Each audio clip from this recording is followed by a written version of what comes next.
I'm Evie, and you're listening to The Unfiltered Tea with Evie. I'm a business owner, a copywriter, and a storyteller at heart. And over the years of building my own business and growing my own community, the thing I've loved the most is hearing people's stories. The strategies that they swear by, the mindset shifts that changed everything for them, and the honest truth about what it takes to grow a business from the ground up. Every person has something that makes them different in their industry, and finding that thing and amplifying it is basically my whole job.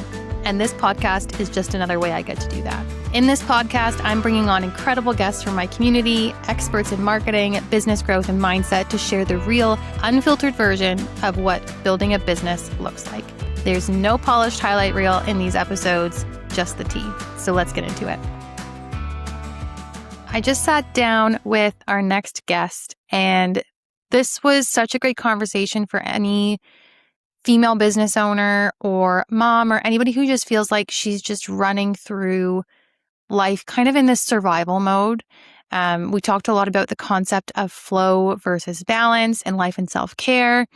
We talked about the importance of nervous system regulation, and we also covered something called the Align framework.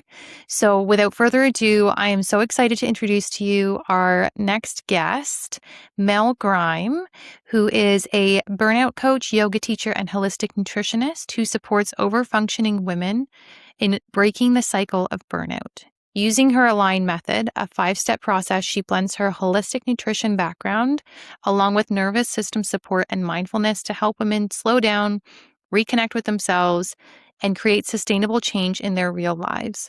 Her work is grounded, compassionate, and rooted in lived experience from her own burnout journey, helping women move from survival mode back to feeling like themselves again. This episode was honestly like a breath of fresh air, so I can't wait for you to tune in. Lean in, listen in, and enjoy. I'm back with another incredible guest with Mel Grime. Thank you so much for coming on, Mel. Oh, I'm so excited to be here. Yeah, I'm excited to have you. So you and I met through High Vibe Women. I feel like all my guests I meet through High Vibe Women. But we got to spend like more time together at the last full day event, which was really, really nice. And then we planned to have you on the podcast, which I've been super excited about. So to get started, for anyone who doesn't know you, tell us who you are, what you do, and what your story is. Yep. So my name is Mel. As you can hear, I'm English, but I've lived in Canada for the last 20 plus years, followed my heart, met my husband while I was traveling Australia and have been with him ever since. And I am a registered holistic nutritionist, but I'm also a burnout and midlife coach. And I'm also a yoga teacher. So I dabble in lots of different things, but I've been a holistic nutritionist for over, I would say, when did I graduate? Like 15 years now. And predominantly when I was working in nutrition, the majority of my clients were women, and the majority of them came to see me for weight loss. And dealing with those clients, working with those clients, it began to become clear to me that the food wasn't the issue. It was actually the relationship they had with themselves. And around that same time, I was starting to get that realization. I had my own issues. I was a mom trying to run her own business. My husband was self-employed. My kids were very young, and I was overgiving, trying to handle everything and make everything look perfect on the outside. And I became burnt out. And so I had debilitating panic attacks. I finally went to the doctors and I was diagnosed with depression, with osteoarthritis, and with Hashimoto's, which is an autoimmune thyroid condition. So basically everything fell apart. I'd been trying to keep on all these masks and all this front and it just came crashing down. But I look back at that now and I'm so grateful for that experience, because it showed me that I had been seeing these clients having issues with the relationships they had with themselves, and I was in the exact same situation. So it's often, as we go through things or we see other people going through things, it can often mirror our own experiences, even if we're not, aware of them. So from there, when I got myself healthy again, and from there, my nutrition practice has evolved, and it's evolved from, not that I don't still think that, the quality of the food that you put in your body and how important it is to prevention and for good health and well-being, but it has expanded and evolved because I felt like there was something that if I was going through that, if I was going through burnout and being that people pleaser and perfectionist and trying to juggle all the balls, but not sharing anything about it, then I knew I wasn't alone in that. And so my nutrition practice has evolved into working with women who are burnt out, who are close to burnout, who are in midlife, whose kids are starting to leave home, whose identity is evolving, outside of these roles and responsibilities that they've had for the past few years or maybe even decades, and also women going through perimenopause. And so the work that I do with women is, I always like to think of myself as a guide more than a coach. I walk alongside these women and we dive into what the root issues are. And that's exactly what I used to do in nutrition. It was never about, the food that you put on, it was put in your mouth. It was always the root cause, like, how did you feel about yourself? What is causing inflammation, stress in your life? And so I do the same thing, but just from a different point of view. So we're looking at the beliefs that you have carried, maybe even since childhood, the habits, the patterns that you're stuck in that are keeping you on that perpetual cycle of people pleasing, of perfectionism, of wearing the masks, of believing that you have to do it all and do it all alone without asking for help. And so all of those sort of things combined, I just help women start to peel back the layers in their lives like I did. Like I had to, once everything came crashing down for me, I had to take a good hard look at my life and start step by step looking at, what is causing this? Where do these beliefs go back to? And like I'm 10 years now on this journey and I'm still peeling back the layers. Mm-hmm. But life has got so beautiful from, becoming more aware of things, becoming more deeply connected with myself, trusting myself again versus looking externally always for validation or for the right answer. And so, yeah, so I still love the nutrition side. It's just sort of evolved more into nervous system regulation, into what is causing the stress in your body. And really, stress is the underlying cause of most health issues. Mm-hmm. So all of these are still connected. I just don't necessarily give you a meal plan like I used to. I just give you another plan based on your beliefs. And those things very much go hand in hand, right? Like what we're putting in our bodies, nutrition wise, has such an impact on, like you said, our nervous system, like all of those things, right? Yeah, that's right. I mean, what we put in our bodies can create inflammation. Stress can create inflammation. So both of those things go hand in hand. So it's like you could have, like for me, as a nutritionist, I would say I don't believe in perfection, but I would say I had a pretty perfect diet, but because I controlled it, which wasn't good either. Hey, but everything I was putting in my body was clean. I was making everything from scratch, even when it was overwhelming and burning me out. Hey, but I was doing all of that. I was exercising. I was doing everything I was told to do. But because my stress levels were so high, because I was so disconnected from myself, I wasn't listening to the signs and symptoms my body was showing me. I wasn't listening to the exhaustion I was feeling in the body. I just kept pushing through things. And so even though the diet and the movement side were, let's say, perfect, my mental state, my emotional state, my stress levels were completely the opposite. And that alone was enough to bring me in that state of burnout, that state of inflammation, that state of nervous system dysregulation. And it can be the same the other way. You could have a beautiful mindset. You could be very healthy internally in terms of, wellness, emotions, mental state. But if you are feeding your body, you're going to McDonald's every single day for every meal, then that again is enough to create that inflammation in your body, what will get you sick. So yes, both go hand in hand for sure. But I think what I love about the work that I do more now is so much emphasis has always been placed on the food. Most of us know we need to eat, relatively well. Like Michael Pollan says, if your grandmother doesn't recognize it as food, don't eat it.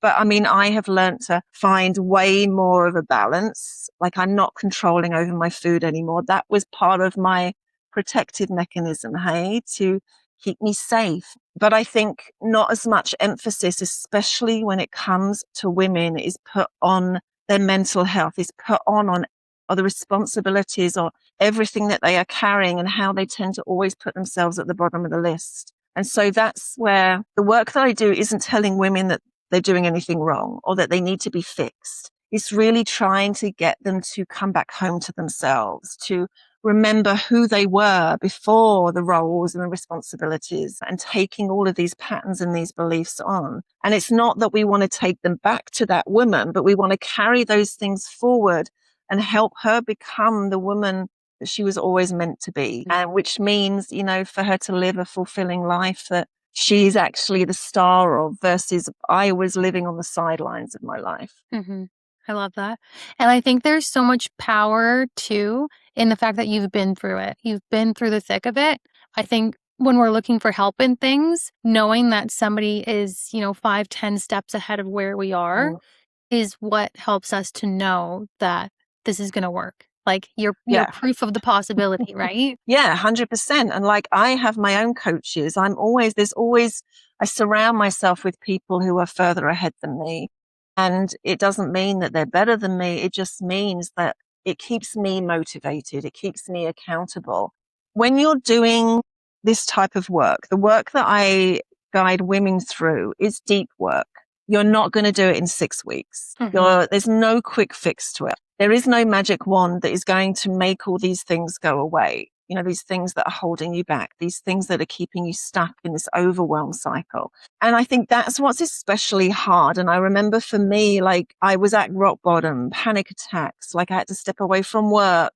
Like I, remember a moment where my son, Ben, he's my oldest now, and he was only like 7 or 8 at the time. And I remember lying on the sofa, I was physically, I couldn't even move. And he put a blanket over me. And I remember thinking to myself, like, I am supposed to be looking after him. But I remember at that time, it's really hard for me to imagine not feeling like that. And it took me a long time to start getting on the right track. And I think that's what like you said, people can see in me that there is hope. And that, yes, you can get there, and it's small baby steps that get you there. You don't have to have a massive, drastic overhaul of your life. It really is the simple things, but you have to also be committed. Like I knew I had to make a choice, and it was scary for me because I knew if I continued to go down the path that I was on, I was scared health-wise. After all these diagnoses, where was I going to go? Like how sick was I going to get? And that's where I made that commitment to myself that I was going to try a different way. So yes, I might not have seen results in the first few weeks, but I was committed and I kept doing these things and being consistent, trying new things. And I started to just piece by piece. It was like a jigsaw puzzle, being able to put the pieces of myself back together again. What's typically, would you say, like in your experience and in your experience with your clients, what's typically the first place to start, like that first baby step for someone to take? The first baby step is always beginning to choose themselves. And that might sound simple, but it's really not. For someone like myself who had not put herself at the top of the list for decades, it was really hard. And I can tell you the story. I came home, I went to see my therapist, and she asked me a question. She asked me, what do you like to do? This was in one of our very first sessions, and I couldn't answer it. It was like I froze. I could tell her what my husband Dave liked to do. I could tell her what my kids like to do. But I can still feel the emotion in me now talking about it. I could not give her one thing that I like to do. And so I remember driving home from that therapist office. I went to the grocery store and I bought a bunch of flowers. And I can't remember what the flowers were. I can't remember the name of them, but they were the brightest flowers I could find in the grocery store. And I came home, walked through the door. You come in and you're at my kitchen. I went and got the vase and I put the flowers right on the kitchen counter. And again, it may sound little, but that was the first time I had ever bought myself flowers. And so for me, that was me saying, yes, I've chosen you now. Mel, I'm coming home to you. This is part of my commitment. So it's just taking one way that you can choose yourself. And it doesn't have to be the flowers. It could be sitting for 5 minutes to yourself. It could be going for a walk. It could be anything. It doesn't have to cost money. It doesn't have to take a lot of time. But that's where I start. I start with beginning to make small choices, because it's the more that you make those choices, it's like going to the gym. You don't start off with 50-pound weights. I know you like to lift your weights, so we're talking about that. But it's like You start off with the lightest weight you can. So you start off with the easiest choice you can. And then you begin to build on that and you build the consistency. It's like that muscle repetition. It's like the trust. You start to rebuild that trust. And did those flowers fix everything for me? No. But seeing them every single day on the kitchen counter for like a week, it was like a little love note to myself. Mm-hmm. I love that. I've heard of like some people as well writing love notes to themselves, and like I've tried it a few times. It's really nice. Yeah, I'm not it gonna lie. is. But it can be really hard Yeah. because when I was at that point, I would have very negative conversations in my head with myself. Like I would Mm-hmm. berate myself. I would not let anybody speak to anybody I loved the way I spoke to myself. So trying to write these lovely things out about yourself can be very hard and it can take a few attempts, but it's such a beautiful thing to do because it really makes you look at yourself and what are the things. Like I remember, okay, what did I love about myself? I think I could start off, the only thing I could say about myself was I like my eyes. But then I'll just write something beautiful about my eyes. Mm-hmm. And then you move on and it just grows from there. So yeah, love notes are beautiful, but even if it's only one sentence, that Mm-hmm. is a love note to yourself. Even like a sticky note on the mirror or something, so you see it every Yeah. morning. Yeah. Yeah. My family have got used to me putting sticky notes around the house. I love that. You talk about women who are kind of stuck in this overfunctioning. Yeah. Can you kind of describe what that is and why women don't necessarily recognize it in themselves? I think, well, society has a big part to play in it. Society has these expectations, and we are taught this as young girls very early in life that to be the good girl, to not upset anyone, we have those, the majority of us have those nurturing tendencies. We want to look after people, and we are rewarded every time we do something nice for people. Like I remember the word selfish being really negative when I was younger. And I always, associated it with me thinking about myself. That was being selfish. And I think a lot of us are brought up that way. Society, like you look at women are still doing more than 60% of the unpaid labor at home, even though we are expected to be able to hold down a successful career at the same time. We tend to be the primary caregivers of the kids. Many of us are in this sandwich generation where we have the kids, but we also have aging parents. And we, again, as women, it tends to be the daughters that are looking after the aging parents. So there's many different factors. Again, it can depend how you grew up, what you were taught within the family and the extended family around you. So there's all of these different things. And what it leads to is it leads to that people pleasing. It leads to that perfectionism, these patterns that we get stuck in. And those are what keep you going. Maybe your worth is tied to validation from others, helping others, caring for others. Maybe that's what makes you feel worthy. And so all of these things thrown together, we then start putting on those masks. Hey, we feel like, okay, well, Susie down the street can do it all. I should be able to do it all. Like I remember thinking that. I remember looking on social media. Well, that mum has it all together. I should be able to keep it all together, and doing it without sharing how I was really feeling. Hey, so I think all of those things play a factor. Obviously, we all have very different experiences, but women are still the ones that predominantly do the caring, the household work, while expected to hold down a job. And that alone, like there's not enough hours in the day to be able to do all of that. Mm-hmm. And we don't ask for help. We're not taught how to ask for help. No more, many of us aren't. And so I think that's a big factor because you just keep going. You keep feeling maybe, I remember when my kids were young, I'm like, okay, this is just a busy season. I was trying to grow my own business. My kids were little. Like trying to take them to activities, trying to make all the food from scratch because that's what you're supposed to do as a good mum. Hey, do everything else for the family, keep the house looking good just in case anybody turned up and, God forbid there'd be like a little bit of dust on the counters. So all of these things, these expectations are set for us, which are unattainable. And many of us, we get caught up in it from an early age. Like I was caught up in people pleasing and perfectionism from my teens. And so when things happen gradually, they build on top of each other and you don't see it. It's not like there's one drastic event that makes you be caught up in these patterns or caught up in this overfunctioning cycle. It's one thing after another. And then before you know it, it's just your new normal. You don't think that there's anything wrong with it. That's why a lot of women don't realize that they are stuck in it. They just think they're tired. They blame something else for being tired or completely exhausted. You know, the kids aren't sleeping. It's hormones. Like, how many times have women been told, oh, it's just your hormones? Oh, it's just stress. You know, you're going to get over this busy period and it'll be fine. But the problem is, especially with stress, our bodies were designed to deal with stress on a very acute basis, like short-term stress, like running from the lion and the tiger, having a police car follow you, you know, when you're like okay, am I driving properly? All of that. But then those moments end and the stress goes away and your body regulates, your nervous system regulates. Problem within the Western world, our nervous system are in that chronic state of stress. There's always something keeping us in it, whether it be health issues, not even health issues, but, you know, our health and well-being, you know, family relationships, whether it be financial, whether it be work, career things.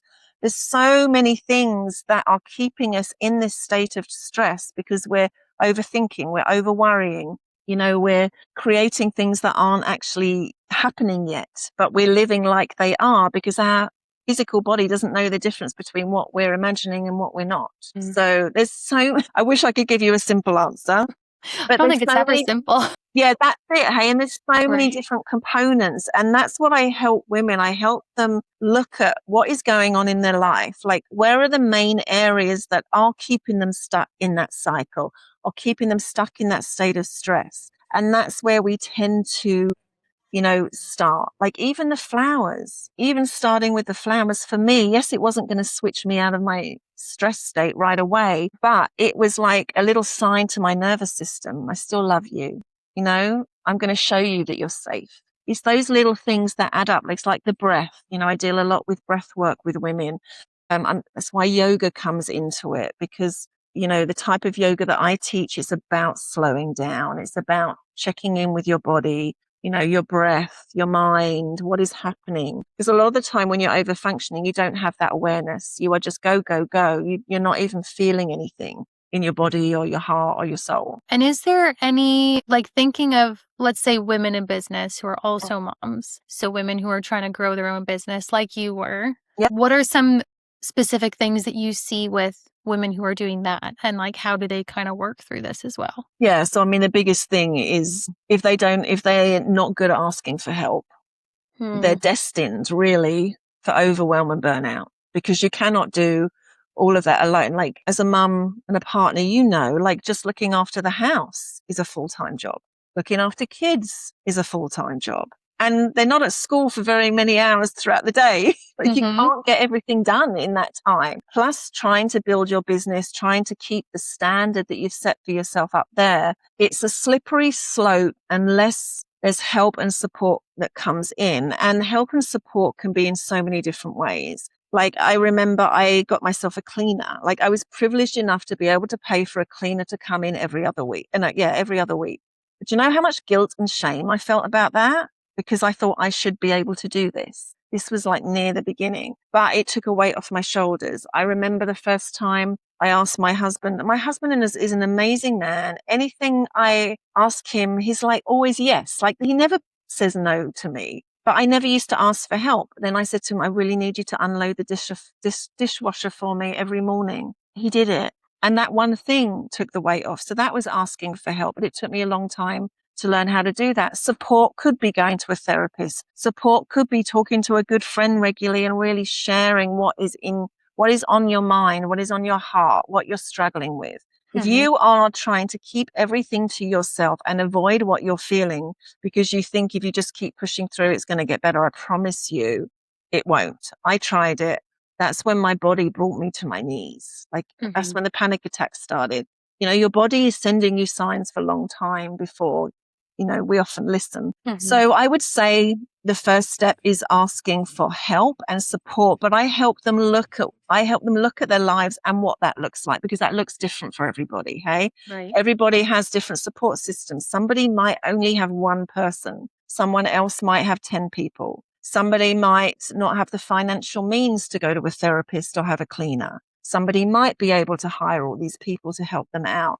So it's such a wide range of how, this is the problem with the work that I do. There's no one guidebook that I can give you. Every single woman I work with, like it was with nutrition, needs something different. We are all unique. We are all beautifully different. It would be really boring if we were all the same, but it means that what they need from me is also different. But I always start with looking for help. We always start with why, bringing the awareness in. Why are these patterns there? How are they showing up?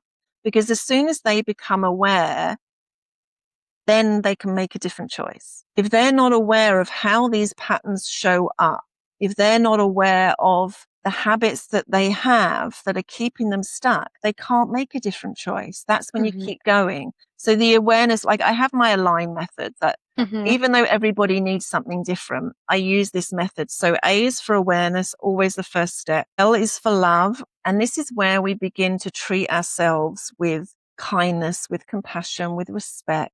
It's called love, but for me, self-love was way off in the distance. I did not love myself. I hadn't loved myself for a long time. My husband would say these beautiful things to me and I couldn't see the version of me that he was seeing. So that's where we start with that kindness and compassion, starting to, when you notice those berating thoughts come in, how can we reframe them? How can we shift them? Then I is for intuition. So this is, yes, we lean into that intuition, that inner guidance, that little voice that we hear or those nudges, but it's also about leaning into your physical body. How do things show up in your physical body? How does stress show up? How does a yes feel in your body? How does a no feel in your body? Because how many women are saying yes when they really mean no? Because they don't want to upset anybody. And this is where we really rebuild that self-trust with the physical body and with that intuition. And then G is for growth. This is where you can't do the last two pillars without doing the first three. If you haven't done that foundational work, you can try and bring things that are really going to change your life in like small ways, but they're not going to stick if you don't understand your habits, if you're not aware of the patterns, if you don't know how to reframe those thoughts, if you don't trust yourself. Those are the biggest foundation. But G for growth is when we start to really look at what are some small changes that we can make in your life that are actually going to fit in your life and actually going to stick. And then N is for nurture. This is when we look at the sustainability, because let's talk about a 6-week diet plan people would come to me for. What happens at the end of the 6 weeks? They can be really strict on these diets for 6 weeks, but is it sustainable? No, it's not sustainable. So there's so much there. But yeah, so I run through that method with every woman, even though it looks very different. Make sense? Yes. And I'm glad that you brought that up. Something else that I wanted to kind of touch on as well is you mentioned the shame and guilt around asking for help. Yes. I know, like for myself, I've been on the receiving end of that where my mom folds my laundry when she comes to watch my girls on a Monday. You and I talked before we started recording about having that help, having my mom and my mother-in-law there to help with the kids. But I think when people aren't doing that for themselves and they're not asking for that help, they can impose a lot of guilt and shame on people who are. So how do you navigate that? Okay, I used to have so much resentment. I used to expect my husband to read my mind. Like, of course, he should just unload the dishwasher. I shouldn't have to ask him. He should just do this. And it really created issues in our relationship. But I mean, he had no clue. He had no clue what was going on in my mind. But yes, you're absolutely right. Because even though we're not asking for help, inside we are, even though no one else can hear it. And so it's not fair on the people in your life that you are then feeling resentful towards. So again, as with anything, coming from somebody like me who, like, I grew up with a single mum. She was like badass. She brought up 3 girls on her own, all going through teenage years at the same time. Bless her. She's now 80 and still phenomenal. But, she brought us up to be really independent, which is a beautiful thing. But I think too independent in some ways because we weren't taught how to ask for help. And even now I look at my sisters and my mum, none of us are very good at still doing that. But where I started when it came down to asking for help, I started in a safe place. So I started with my husband first because I knew he was my safe space. I knew that, I could voice things to him and not be penalized for them, not be judged for them. And so I remember the first conversation I had with my husband, like after all of this, I sat him down and I'm like, I can't go on like this. And I think that was the first time I really shared with him how I was truly feeling.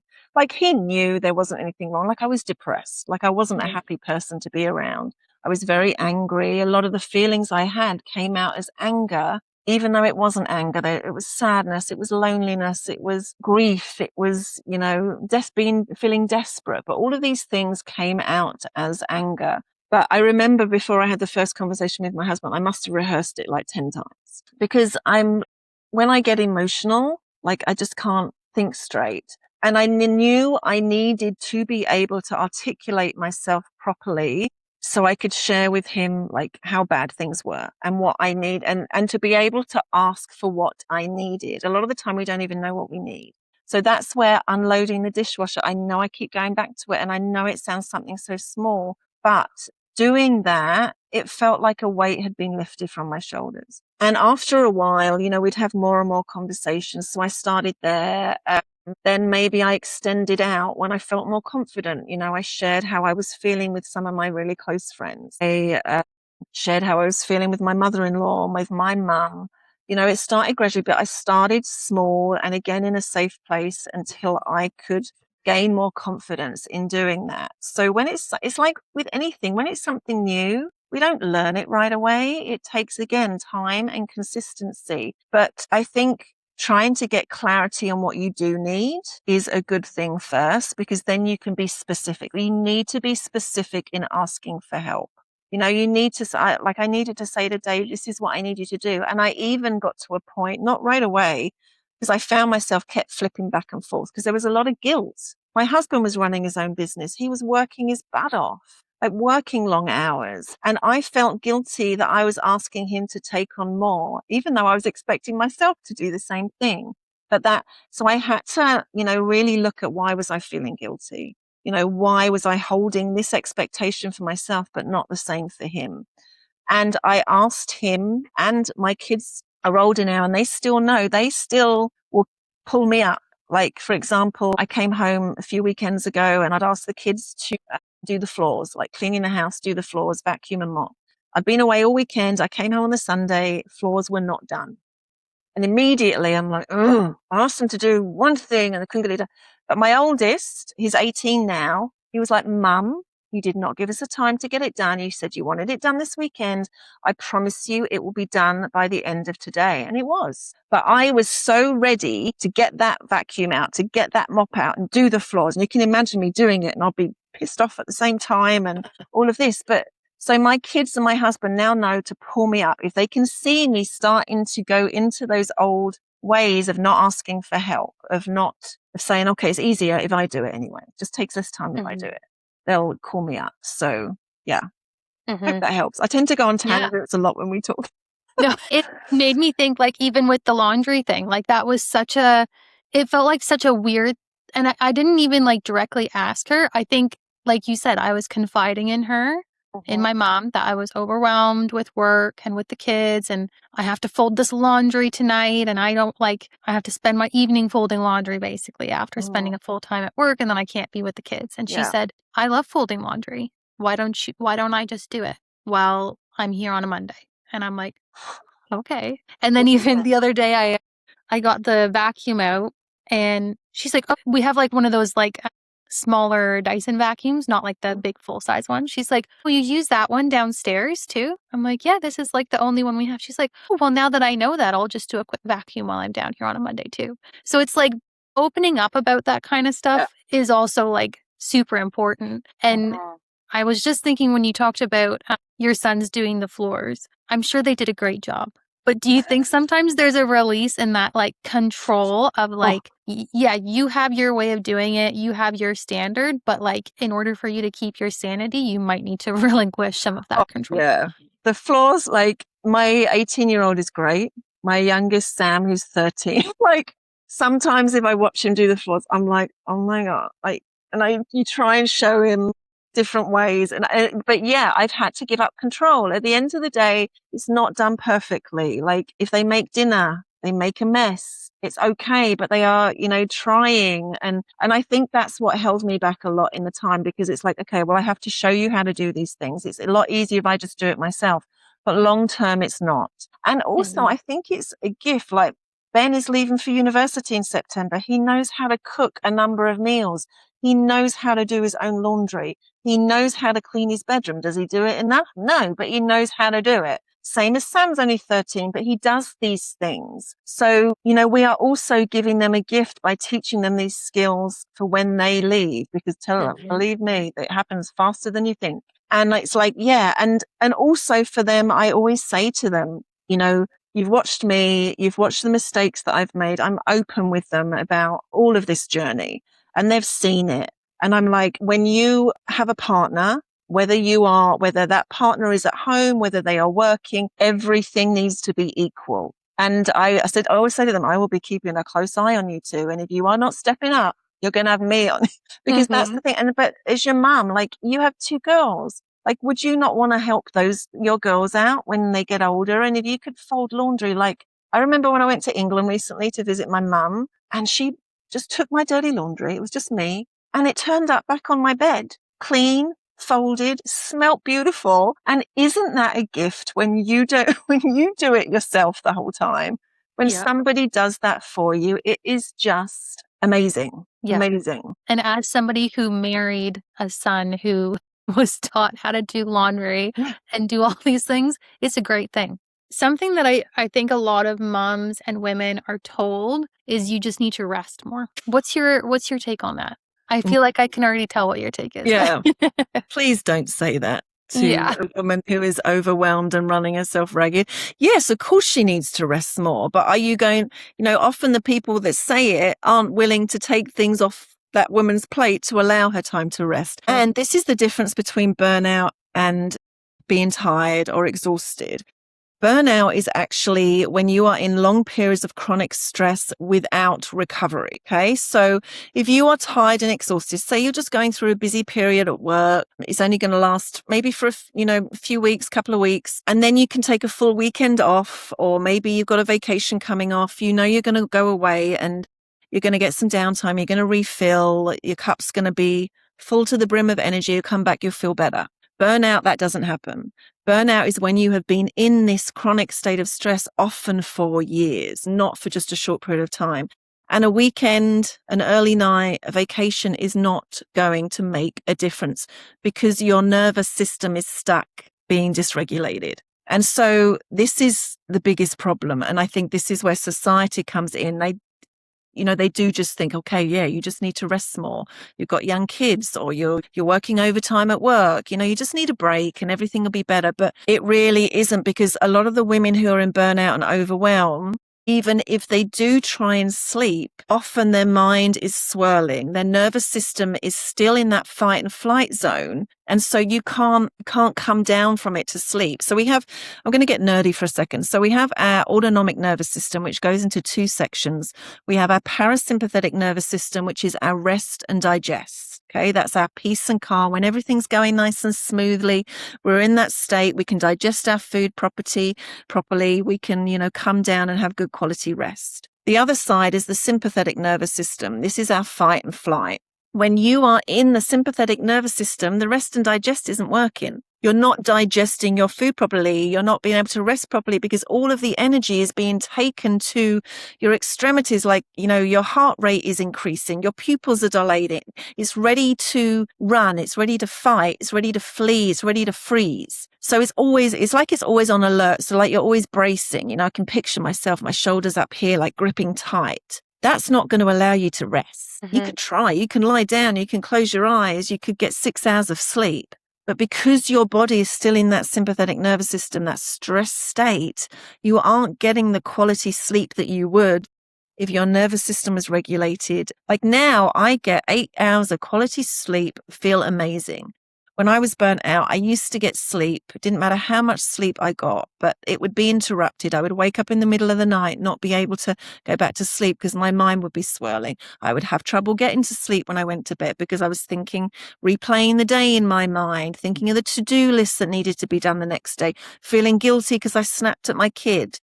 All of these things. And so you're not getting that deep REM sleep when you're in that state. So you're not actually repairing, you're not actually refilling. So that whole, you just need some rest might work for somebody who's just in a very short period of stress. But most women are not. Most women are in the overwhelm, the burnout, the chronic periods of stress. So our bodies are not designed to sleep. Like if we were able to sleep in that state, the lion, the tiger would eat us.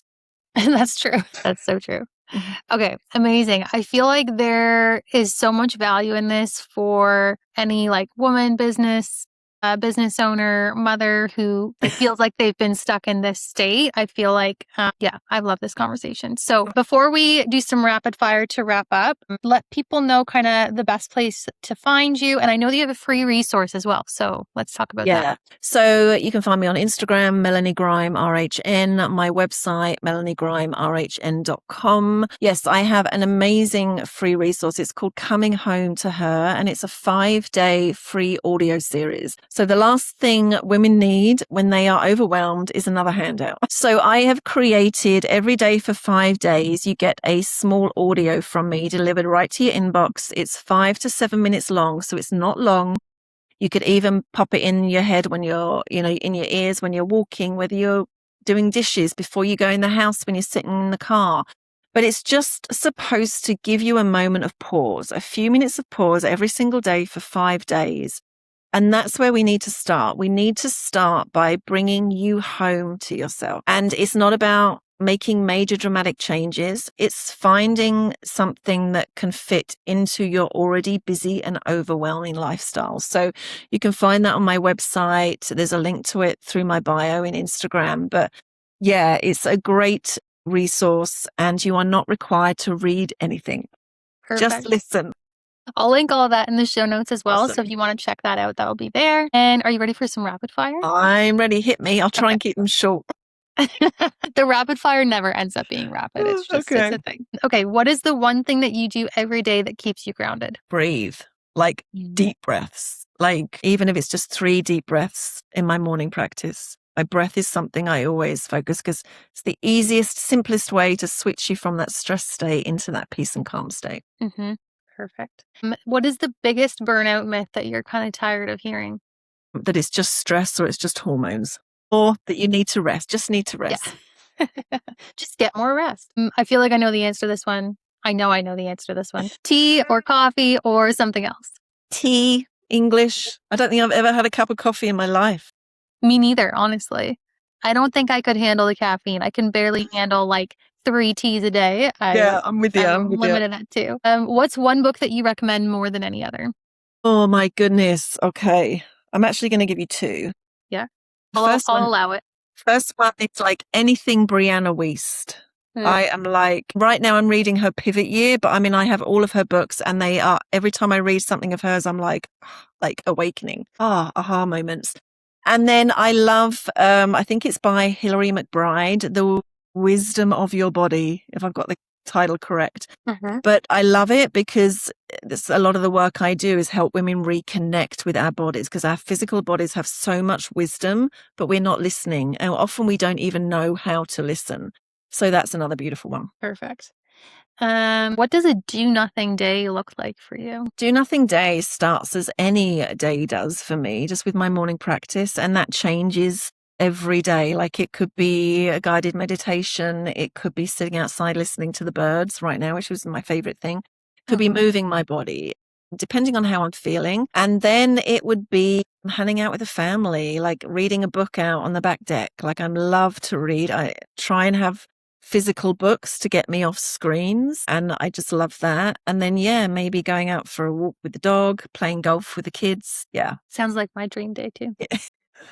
Okay. What is a collaboration or partnership or like dream thing in your business that you're calling in for 2026? Oh my goodness. That is a toughie. What am I dreaming in? Like, I have this dream. I don't know who I would collab with, but it's been a while since I've done a retreat. Well, no, actually, I have called in a dream. It hasn't happened yet, but it's in the works. And I am actually going to the High Vibe Women Retreat in Dominican in November.